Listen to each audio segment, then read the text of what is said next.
إن الحمد لله تعالى نحمده ونستعين به ونستغفره ونعوذ بالله تعالى من شرور أنفسنا وسيئات أعمالنا.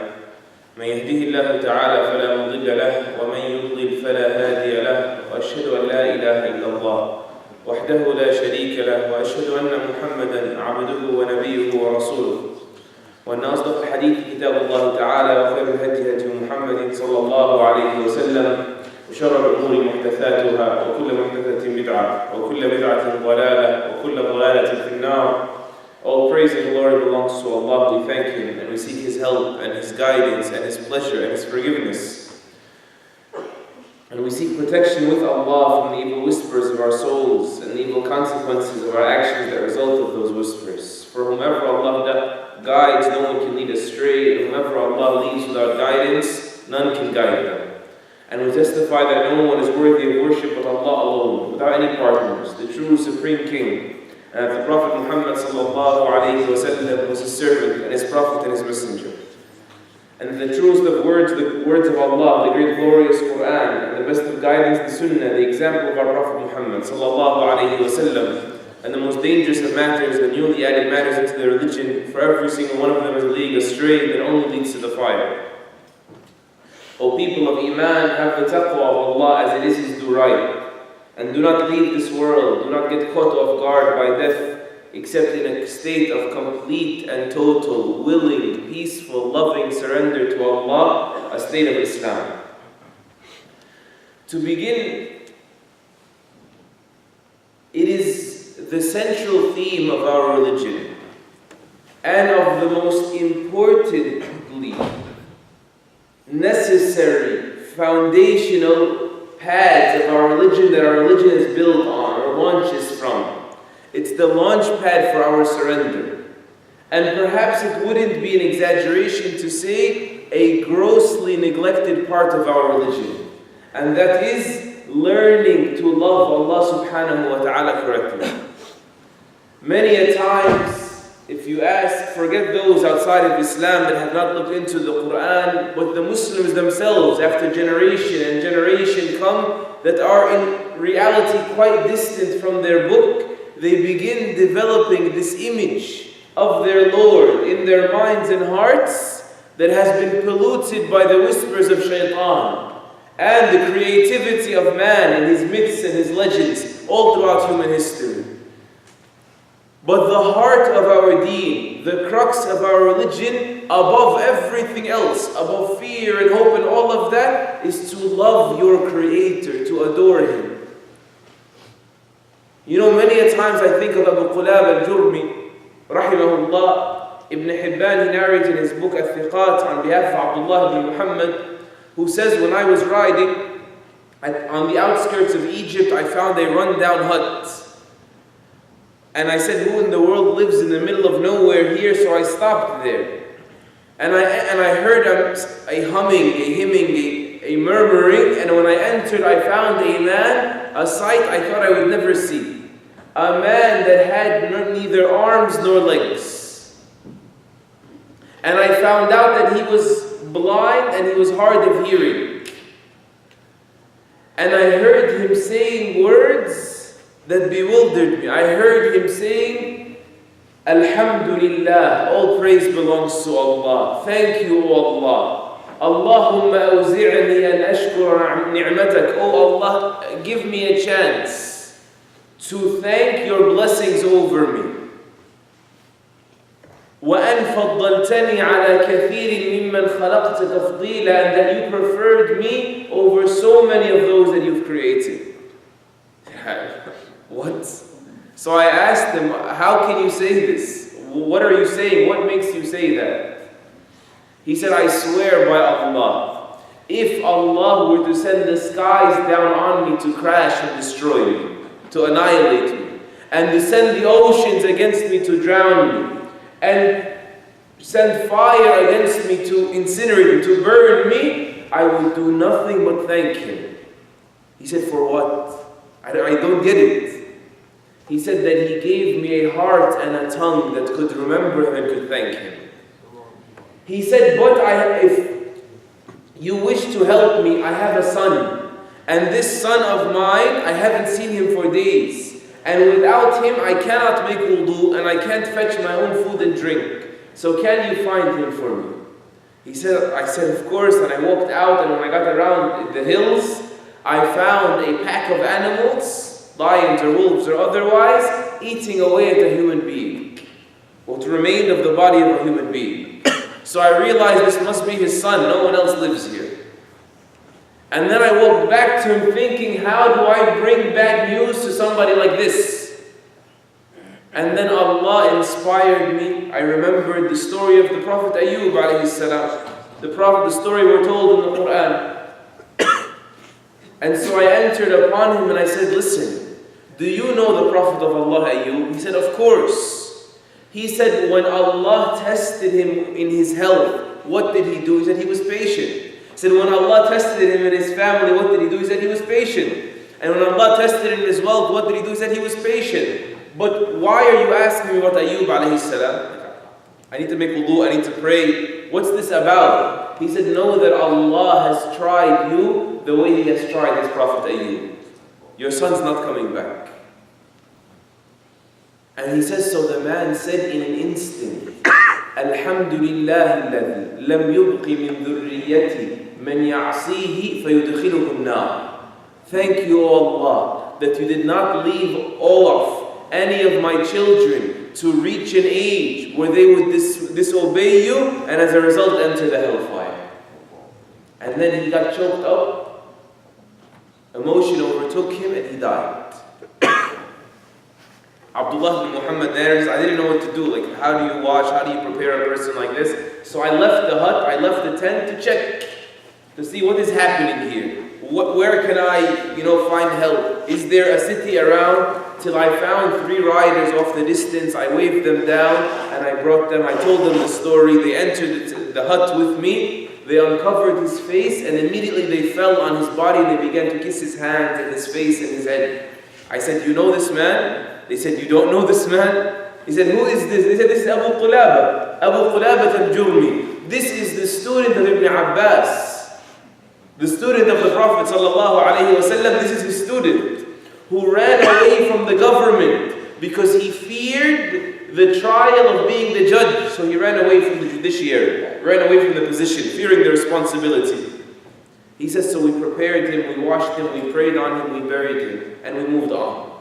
He said, that night, I saw him in my dream, walking perfectly, dressed in silk, or satin garbs of green, strutting with pride, and reciting the verse of Allah subhanahu wa ta'ala in Surah Al-Ra'd, Salamun alaykum bima sabartum, fa ni'ma 'uqba ad-dar. Peace be upon you for that which you were patient with. The angels tell this to the people of paradise. He was reciting that ayah. So I said to him, how did you get to this station? I said to him in my dream, he said to him, are you that man I met today? He said, I am. He said, how did you get to these stations? He said, indeed, there are certain stations in Jannah that you can never get to without being patient through tragedy and without being thankful through blessings. Just to think about this, the likes of these generations. These are people that learn directly from the Sahaba, radwanullahi alayhim. And thus you find in their lives, like you found the lives of the Sahaba, that these are a people that their love for Allah and their attachment to Him was not conditional. It didn't get phased by the situations of life. So how do you get to that point? What brought them there? Clearly, the short answer is the Quran. They opened the Quran and they dedicated their lives to this message from the Creator, the most truthful of speakers, who was speaking to them from on top of His throne, and they found in there information about a God that they could not resist but loving, and becoming enslaved to adoring Him, and willing to sacrifice anything to please Him, and content with whatever comes from Him. They found in that Quran a God who is Ar-Rahman, which means the unimaginably merciful. As the hadith says, more merciful with his slave than a mother is with her child. And the most imaginable mercy for us is the mother. There's nothing beyond that. When the man came to one of the Sahaba, it was Umar or Ali, I don't recollect now, he said to him, I carried my mother like a donkey. I was her donkey. I was her slave and carried her through Hajj. Have I repaid her? He said, لا ولا لطلقة من طلقاتها. You haven't even repaid her for one contraction that she pushed in during the delivery. You know why? Another one said to him, I wash for my mother, meaning I wash for her the way she washed for me. Is that now, are we even now? He said, no. Because you wash for her while hoping for her death. Like you're just saying, let me be patient, it's a test, it'll be all over soon, and Allah's going to reward me for putting up with my parents in old age. She says, but she did it for you while hoping for your life. So it's not even. That's the most imaginable mercy. Allah Azza wa Jal is more merciful than that. The hadith says the mother because our minds stop at the mother. Subhanahu wa ta'ala. He is the one who showed us so much mercy. Of it is the mercy of the mother, and you haven't even seen anything yet. He created 100 mercies, subhanahu wa ta'ala. He let one become distributed amongst His creation in dunya. That means just 1% of the mercy He created, we all share. All the mothers of the world and the animals of the world, all of it together. And 99% He leaves it for the believers on the Day of Judgment. His mercy that has expanded wider than all things and overtaken His anger. Consider that Allah has not become angry yet for the things that we have done to anger Him. Because had He taken us, punished us immediately for our sins, then the tawbah, repentance, wouldn't exist. But He's going to be angry on the Day of Judgment. He has deferred His anger because His mercy comes first. It has overtaken His anger. It has impeded His anger for this time. They open this Quran, they find a God who is Ar-Rahim. Ar-Rahim means the granter of mercy, the deliverer of mercy, the one who of His mercy is that He delivers it. He just doesn't have mercy for you, He makes sure you receive it. Even in circumstances where everybody feels bad for you, He pours in that heart of yours some tranquility. You're the calmest out of them all. Perhaps a person that doesn't know any better thinks you didn't love that loved one that just died, or you didn't really care about such and such that happened. But in reality, this was His hidden mercy that He granted within you. That is why the Muslim does not believe that there's such a thing as evil. Because Ar-Rahim put mercy in everything, so nothing is purely evil. There is a side of mercy to everything. There's no such thing as pure evil. We don't believe that in Islam. And that special mercy is specially allotted to the believer himself. Then you read in the Quran about Allah who is Ash-Shakur. Ash-Shakur means He's ultimately appreciating. No one will appreciate you the way Allah does. So you can't help but love Him. He will not forget any act of good you did, regardless of how small. Imagine with me, if you were to smile at a person one day, and you made his day, you pleased him with that smile of yours. And so he comes to you the next day in the masjid, and he pulls out some car keys of a Mercedes or something very expensive, and he gives you, listen, this is for, yesterday, because of, you smiled at me and you really, changed my day. You'll think this is some sort of prank, it's a joke, someone's playing a trick on you, it's going to be on YouTube in a second, right? What is this? And then he doesn't stop there. And then every time he comes, every time he's around people, that guy, man, I'll never forget what he did for me. He came and sat next to me for fun. The smallest act, he appreciates it so much. This is the generosity of the generous. Allah is the most appreciating. He accepts from you the smallest of deeds. The hadith about a person who's forgiven for removing a thorn from the ground. A person says a kind word and it's charity. A person does a good deed and he gets 700 times the reward. A person does a bad deed, that same hadith says, I write it as one bad deed, or I might just let it go altogether. Allahu Akbar. And then the deeds he does accept and multiply by 10 or 700, they're flawed to begin with. Don't we end our salah, the best of our deeds, saying astaghfirullah, astaghfirullah, astaghfirullah. The flawed deeds he accepts. And then they read about a God who is al-Wadud. And al-Wadud means the supremely loving. No one loves you the way that Allah Azza wa Jalla loves you. يَا أَيُّهَا الَّذِينَ آمَنُوا اذْكُرُوا اللَّهَ ذِكْرًا كَثِيرًا وَسَبِّحُوهُ بُكْرَةً وَأَصِيلًا. O believers, remember Him. Won't you remember your Lord much and celebrate and glorify Him by night and by day? Why? The ayah continues and says, هُوَ الَّذِي يُصَلِّي عَلَيْكُمْ وَمَلَائِكَتُهُ لِيُخْرِجَكُمْ مِنَ الظُّلُمَاتِ إِلَى النُّورِ وَكَانَ بِالْمُؤْمِنِينَ رَحِيمًا تَحِيَّتُهُمْ يَوْمَ يَلْقَوْنَهُ سَلَامٌ. He says He is the one that sends His blessings down upon you, and He commands His angels to pray for you, so that He may pull you out of the darkness, bring you to the light. And He is ever merciful, especially a double dose for the believers. And then when they meet Him, His greeting to them, He will salute them and greet them by telling them peace, relax. Salamun qawlan min Rabbir Rahim. Peace, a statement from a most merciful God, subhanahu wa ta'ala. The one who says, أَلَمْ يَأْنِ لِلَّذِينَ آمَنُوا. Has not the time come for the believers yet? Like, haven't you had a minute for me yet? And He has no need for us. And then He says, subhanahu wa ta'ala, وَإِذَا سَأَلَكَ عِبَادِي عَنِّي فَإِنِّي قَرِيبٌ. If my slaves, He initiates, and He has no need. If my slaves ask you about me, if they do, I am near. He initiates the conversation.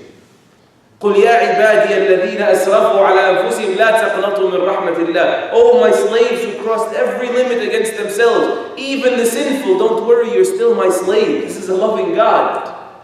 You're still mine. Even if you've done the unthinkable, you're still mine. It's okay. I haven't exiled you permanently yet. Do not do whatever you did, but do not despair in my mercy. Make sure you still hope in me. Make sure you still keep ties with me. Because you wronged yourself, don't worry, you didn't wrong me. All that is that one ayah. إِنَّهُ هُوَ الْغَفُورُ الرَّحِيمُ. He forgives all sins because that's who He is. And then not just does He forgive, the hadith says He becomes happy with your repentance. Allah becomes happy when you repent. For what reason? Because that's who He is. He's even loving when He puts you through difficulties. That's still Him being al-Wadud. You can think, how can that be? Because as painful as your difficulties might be, they're still not more painful than your soul drying up. It's almost like the callback button. Come back to me. I tried to send you so many reminders. There has to be a little bit more of a painful reminder. You have to wake up. It's now or never. That's part of Him being loving, are the tragedies you go through in your lives. As Ibn al-Qayyim rahimahullah says, وَلَوْ أَنصَفَ الْعَبْدُ رَبَّهُ وَأَنَّى لَهُ بِذَلِكَ. If a person were just to be fair with his Lord, just read it without, being overtaken by your emotions and your greed and your self-centeredness. If you were just fair with your Lord, and hardly are we ever, how could we be? That's our nature. He says you will realize that His favor on you in the things He barred you from, deprived you of this world, is actually greater than His favor on you in the things He gave you. For He only prevented you so He could grant you. He only withheld from you so He could give you. The first step to realizing that, by the way, when you go through your difficulties in life and you still have to keep in mind that Allah is al-Wadud, step one is to realize that there is no way for you to understand the mercy of Allah, but there is mercy and wisdom here. Like, get past the question, is there a wisdom in this? That's the key to uncovering the wisdom. Once you stop doubting His wisdom, this will unlock so many treasures for you. You will see the wisdom, or a part thereof. The second is to realize that even if you do see the wisdom, or you don't, you have to surrender to the fact that you are completely ignorant of the reality of Allah's plans. To put those two things in front. For sure there's a wisdom, and for sure it's possible that I don't know it. وَعَسَى أَن تَكْرَهُوا شَيْئًا وَخَيْرٌ لَكُمْ وَعَسَى أَن تُحِبُّوا شَيْئًا وَهُوَ شَرٌّ لَكُمْ وَاللَّهُ يَعْلَمُ وَأَنْتُمْ لَا تَعْلَمُونَ. They have to be in front of each other, complementing each other. Perhaps you hate something and it's better for you. Perhaps you love something and it's worse for you. Allah knows the wisdom. There's a wisdom for sure. And you don't, the ayah says. That's how you get past that point. But again, unless you look into the Quran and you read everything I've been saying for the past 15 minutes, and you dedicate your mind and your heart to committing these to your life, to your understanding, to your world image or your image of who Allah is, you will not be able to love Allah unconditionally. Your love of Allah will simply be because He has given me so much. Many people love Allah conditionally. On the condition that He gives me, I will love Him. Does that mean if He does not give you, you will not love Him? Many people are like that. They only run back to Allah in the tragedy, so that Allah will relieve them of the tragedy. And then they run away from Allah again. And it keeps happening over and over and over, right? We all do this. The problem with this approach in dealing with Allah, this ugly, unfair approach, is that you start building this understanding that I deserve to get the blessing again because I come back to Allah, right?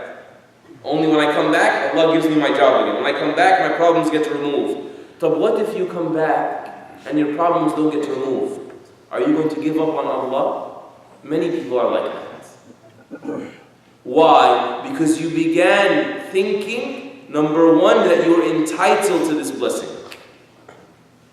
And that it is better for you than you. And because you are loving Allah only because of that blessing, because He gives you. So we have to rewind big time and reset our foundations as to why we love Allah. Memorize these 4 reasons before I get to the conclusion of the khutbah. The first reason you love Allah, or how can you love Allah? By reflecting on what we just did. His names and His attributes, His nature, who He is, subhanahu wa ta'ala. Regardless of you existing, regardless of there being a paradise and a hellfire, just who He is, you will adore Him. And you will not be able to resist, like we said at the onset. The second factor is to get your heart attached to the hereafter, because that's the actual reward for your worship. He may give you, and He will continue to give you in this dunya. But nothing is guaranteed here. And sometimes He'll withhold from you to test you, to reward you, to protect you, whatever. But to cause your heart to become attached with the hereafter, that's the big picture, that's the goal. This is just a tunnel, this is a road, I'm waiting for my exit. And I'm not even the one driving. The third thing is to realize the size, the blessing of guidance. He gave you Iman, regardless of what He takes away, what He gives and what He doesn't. When He gives and when He doesn't, none of that is equal to the gift of faith. You being guided, you being a believer. Then the fourth one, and pay attention, this is you thinking about the many things He has given you in the past, regardless of whether you have them now or not. Reflecting on His names and His attributes. Attaching your heart to the hereafter.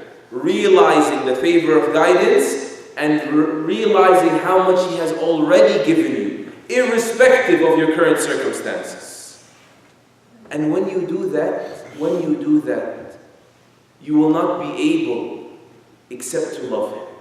But when you do that fourth point, I wish to mention something. Make sure you do it not superficially, not casually. When you think about the blessings He has already given you, let's imagine a person that had the blessing of eyesight and lost that blessing of eyesight. This blessing of eyesight, you cannot put a dollar sign on it, first of all. Second of all, even if He took it away, you didn't even pay the bill for the hours and the days and the years that you've had it. And if Allah were to punish everyone in the heavens and the earth, in this world and the hereafter, He would do so without having wronged them, because they all owe Him so much, and they cannot repay Him. So these are blessings. Don't consider them entitlements, privileges, and don't appraise them, don't value them superficially. When I tell you eyesight, don't say, oh, imagine I didn't have eyes. No. Think about it. Close your eyes for a minute. Imagine I couldn't open them right now. Give it a little bit more. Because if you think about your blessings casually, this is exactly what shaitan wants. That's exactly what he wants from you. ثم لآتينهم من بين أيديهم ومن خلفهم وعن أيمانهم وعن شمائلهم ولا تجد أكثرهم شاكرين. I'm going to come to them, Shaitan said, from in front of them and behind them, on their right, I'm going to come from every direction, and you're going to find them not grateful. So Shaitan's tactic is to come and distract you from every angle, so you don't realize what you have, or what you've had, or what you're currently enjoying, and so you begin thinking it's an entitlement. I'm supposed to have this stuff. You take it for granted. Think about life. Think about health. Think about the blessing of sleeping. Think about the blessing of fingers. Think about the blessing of your face when you go down in sujood.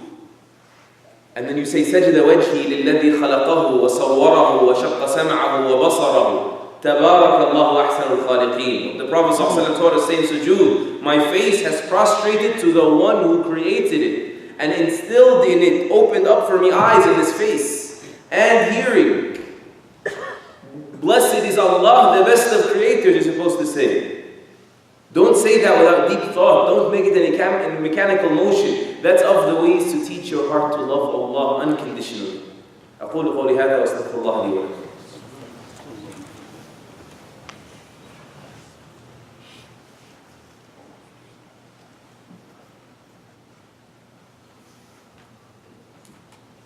الحمد لله وحده والصلاة والسلام على من لا نبي بعده. أشهد أن لا إله إلا الله وحده لا شريك له وأشهد أن محمدا عبده ونبيه ورسوله. If I wish to summarize for you that last point, how to generate the love of Allah in your heart, it is half of it is realizing the blessing. I just gave you some tips on how to realize. You don't deserve it, right? And you're not thinking about it deep enough. But add to realizing the blessing, notice how flawed, how ungrateful, how sinful, how disobedient, how rebellious you are. Those two, how much He gave and how bad I am, are what generate love. And that's why the Prophet ﷺ taught us Sayyidul Istighfar, the best way to seek forgiveness from Allah, is to say, Allahumma anta rabbi, oh Allah, you are my Lord. La ilaha illa ant, none is worthy of worship but you. Khalaqtani wa ana abiduk. You created me, I'm your slave, I belong to you. Wa ana ala ahdika wa wa'dika mastata'at. And I am upon your promise, the covenant I have with you, as best I can. And then, a'udhu bika min sharri ma sana'at. I'm seeking protection with you from the evil of what I did. Notice, أبوء لك بنعمتك علي وأبوء بذنبي. That's the one I want. I come back to you. You need to come back to Allah. Admitting your favor upon me and admitting my sin. فاغفر لي, so forgive me. فإنه لا يغفر الذنوب إلا أنت, because no one is going to forgive these sins but you. If you make time to notice these two things deeply, wallahi, your tears will flow. You will realize that we've been gone for so long from the only one that could ever really provide anything for us. You'll say, wallahi, we don't deserve this all. Wallahi, I don't deserve all you've done for me. Wallahi, I don't deserve it. Some of the early Muslims, Ya Allah, when their du'as, they will say, what do I thank? Do I thank the ugliness of me that you've hid, or the beauty about me that you've spread? Meaning, I have so many flaws you didn't show to the people. And then the people think so many good things about me that are not of me. Like, where do I start, oh Allah? Allah, I don't deserve this. I don't deserve this. Had the people known me as who I am, when they praise me, they're praising that you have concealed me. Forget who I am. They would not have spoken to me had Allah not concealed what I said about them in this gathering. And what I did with so-and-so here. And if Allah knows about you, how you think about Him, and He's still giving you, noticing that will break that empty relationship. It will bring life to this love of Allah Azza wa Jalla in the hearts. So if you dedicate yourselves to this mission, and Ramadan will be a great help, inshallah. But begin now, warm up now, get yourself used to this. Allah will fill your heart with iman. He will fill your heart with certainty, with faith and conviction. He will fill your heart with sweetness that makes this life enjoyable and makes the rest of Islam manageable. Whether that's his rules that are too hard to follow in our eyes right now, or his destiny sometimes that just catches us off guard. Only loving Allah can be able to drive you forward. Fearing without love will break you. And hoping without the balance and the love also becomes false wishes. This is the heart and soul and core of this deen. وَالَّذِينَ آمَنُوا أَشَدُّ حُبًّا لِلَّهِ. Those that believe are more intense than anything in their love for Allah. Whoever has these will taste the sweetness of Iman. See, dedicating this mission will bring you to that sweetness. Loving Allah and His Messenger more than everything else combined. That is the only thing that will work. And we have to instill that in ourselves and instill that in our children. The people outside, as we said in the beginning of the khutbah, they have this image of a vengeful God, a wrathful God, a punishing God, an angry God, a God who's waiting to trick people, waiting to torment people. And if you ask many Muslims, you will find shades of this in them. This is an unacceptable distance from the book. And may Allah Azza wa Jal purify our books and make us enjoy His book and connect us with Him and teach our hearts to love Him, teach our hearts to walk this path. May Allah Azza wa Jal make us of those that enjoy our lives in the shade of loving Him. Allahumma ameen. اللهم إنا نسألك فعل الخيرات وترك المنكرات وحب المساكين. اللهم اغفر لنا وارحمنا، اللهم اغفر لنا وارحمنا، اللهم اغفر لنا وارحمنا. وإن أردت بعبادك فتنة تقبضنا إليك غير مفتونين. اللهم إنا نسألك حبك وحب من يحبك وحب كل عمل يقربنا إلى حبك. اللهم اجعل حبك أحب إلينا من أنفاسنا ومن أنفسنا ومن أموالنا ومن أهلينا ومن الماء البارد على الظما. اللهم اجعل حبك أحب إلينا من كل شيء. اللهم صل وسلم وزد وبارك على عبدك ونبيك ورسولك محمد. واغفر اللهم للمسلمين والمسلمات والمؤمنين والمؤمنات الأحياء منهم وارحم الأموات. وآخر دعوانا الحمد لله رب العالمين.